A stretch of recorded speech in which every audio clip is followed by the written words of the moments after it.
And this afternoon, we are joined by Joseph Angara. Joseph Angara was, as far as we are concerned, he's one of the best bowlers that Kenya has ever produced, and he played cricket for over 10 years for the national team. Then he retired.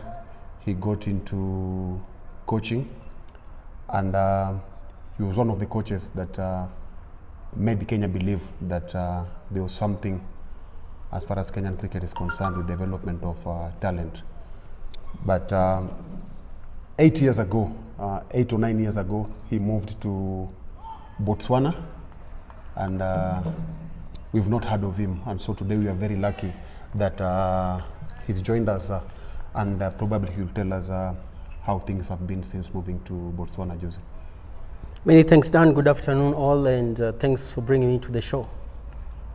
So, how have you been? Because it's long since we heard from you.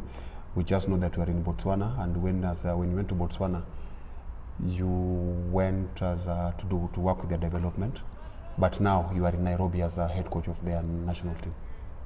Thanks, Dan. Well, it's been long. I thank God for this far He's brought me.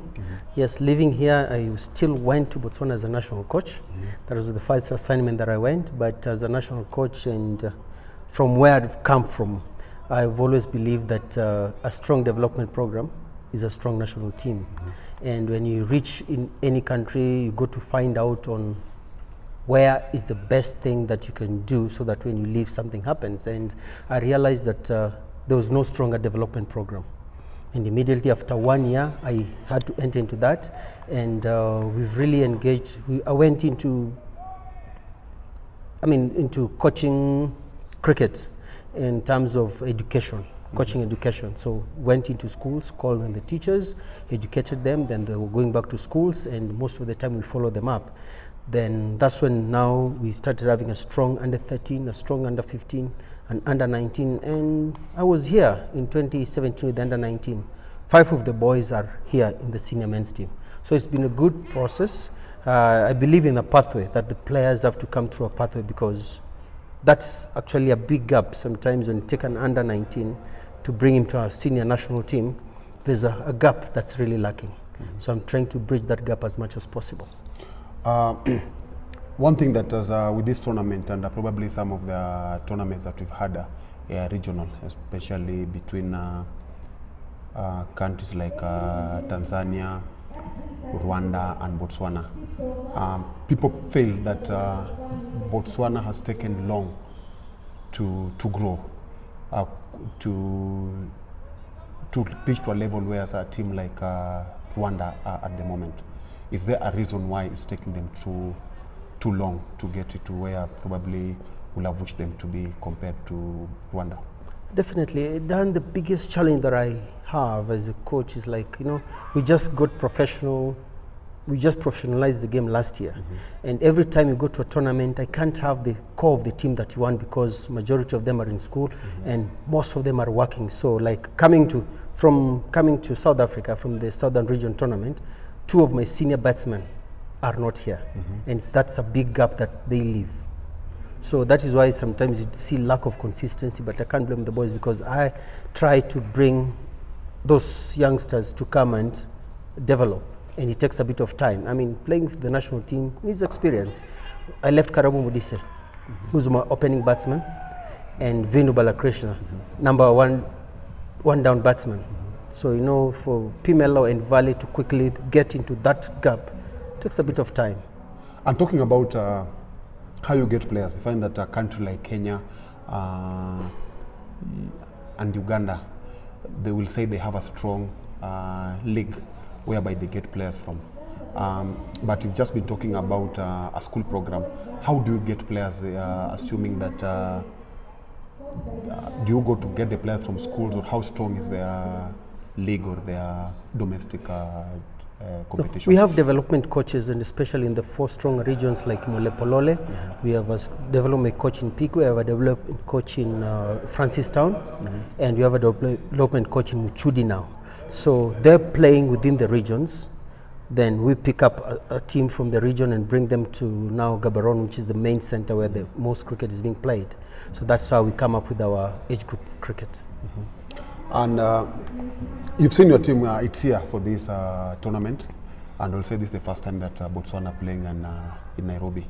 As somebody who has played on this ground, somebody that has made a name for Kenya playing for the national team, how are you feeling that actually they have come to play at in your home country? I feel excited to bring a team from Botswana to my motherland, and the players are all excited. I mean, I thank Cricket Kenya for having invited us for this tournament, and it's actually the first time that these boys are playing this kind of many matches, and I feel good for them. Sometimes it's not about winning and losing, but the process and the experience that they're going to get, especially playing against Uganda 3 games and Kenya 3 games, that's lots of experience. So I'm just looking for them. If every game they improve, I can see now majority of them they're opening up. It's been lack of expressing ourselves, because sometimes, you know, when even us, when we were growing up, even like Kenya, when you go to play India or go to play Australia, there's that different pressure, and I think slowly it's getting out of them. Since you left Kenya, there's a lot that has happened back here in Nairobi, in Kenya, as far as cricket is concerned. You are somebody who has played for Kenya, and you were in that team that actually made Kenya proud in 2003. And before that, you were part of the team that kept on performing well prior to 2003 World Cup. And when you left, you were also working with development program. What do you think, or how do you feel that whatever is happening here? I mean, Kenya is really in a sorry state, and I mean, somebody like me who play for this country, I feel so bad looking at where the Kenya cricket is going. But also with the funding that has been stopped, I just pray and hope that this kind of politics really needs to stop, so that we get back into the ground and play cricket. We just need to swallow our pride, get back on the boardroom, make the game play. Otherwise, whatever is going on is not good for the country, it's not good for the players, none for the game. This game is bigger than all of us. If you were to single out 2 things that actually needs to be done for our game to get back to where it's supposed to do, what will that be? Let's take politics out of this game. Let's put up proper structures where that under 19 knows that he's got a pathway to play for the national team, and not just for the boys but also for the girls. By the time you're leaving, going to Botswana, which is about 8 years ago, you are so much involved with domestic with development of players. I remember you had a very good program at Waraka, whereby you could bring kids from slums, and mostly I remember it was Madare slums, Githurai, and they will come to Waraka and you play. And most players that you worked with still remember that. They have never forgotten what the sacrifice that you made.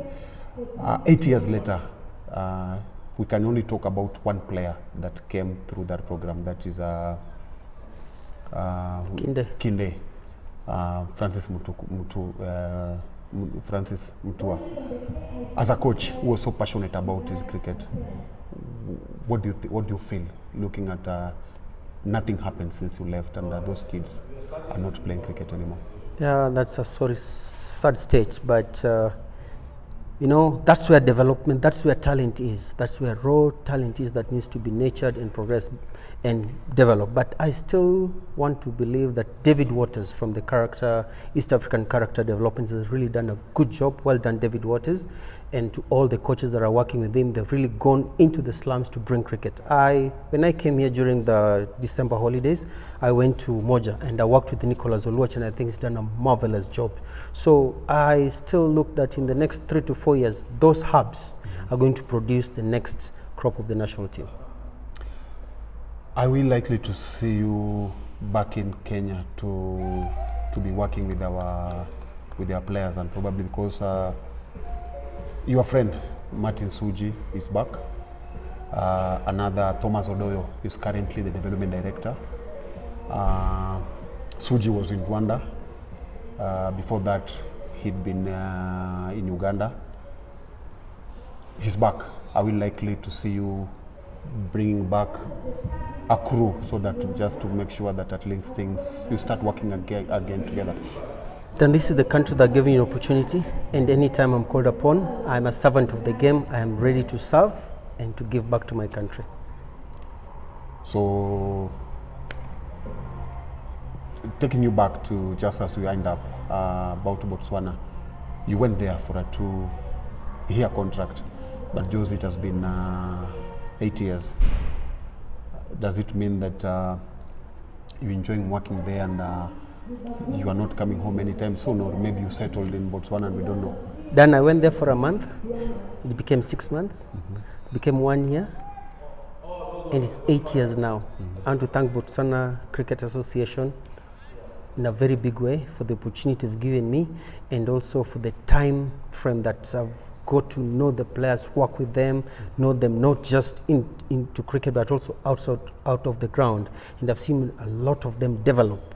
Botswana, yes, is a small population. It's only 2.3 million, so you don't expect so many players. Yes, we're trying to build up the cricket culture into the country, which is coming right. When you see the Botswana team now, you can see the amount of Botswana players who are in the team.